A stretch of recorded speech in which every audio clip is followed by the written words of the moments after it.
د نن ورځې تازه خبرونه د ویډیو تر اخره پاتې شئ ترڅو د نن ورځې د پیښو ترڅنګ مو د اسعارو په بیې هم خبر کړم.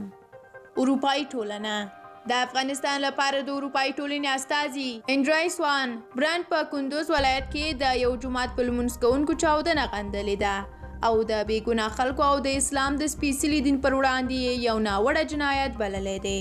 نوموړي په یو ټویټ کې یادونه کړې ده چې په افغانستان کې لا هم ترهګرۍ روانه ده.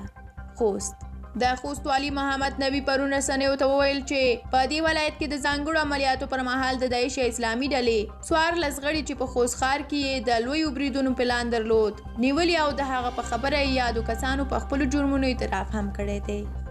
نړیوال جام رمیز راجا وایي که پاکستان په نړیوال جام کې هندي لوبډلې ته ماته ورکړه د لوبغاړو په خواخه جایزه به ورکړو.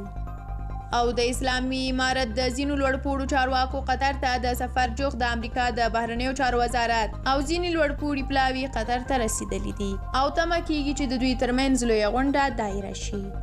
او په اخر کې هم در سره د اسعارو بیې شریکوم چې نن ورځ افغانۍ د ځینو بهرنیو اسعارو پر وړاندې په دغه ډول بدلیږي مګر پام وي چې دا نرخونه د ورځې په لړ کې تغییر وړ دي.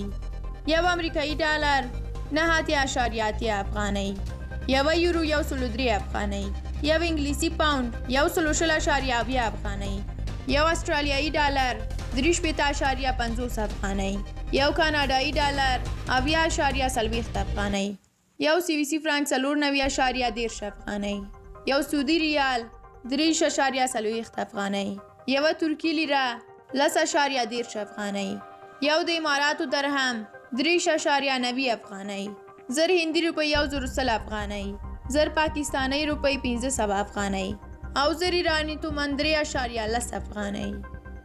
درنو لیدونکو د ویډیو تر پای اوسېدلو مو ډېره زیاته مننه. د دې لپاره چې د نړۍ او افغانستان د مهمو خبرونو څخه خبر شئ سوله افغان یوټیوب چینل سبسکرایب کړئ او زنګوله هم روښانه کړئ ترڅو زر خبر شئ. تر بیا الله مو مل شه.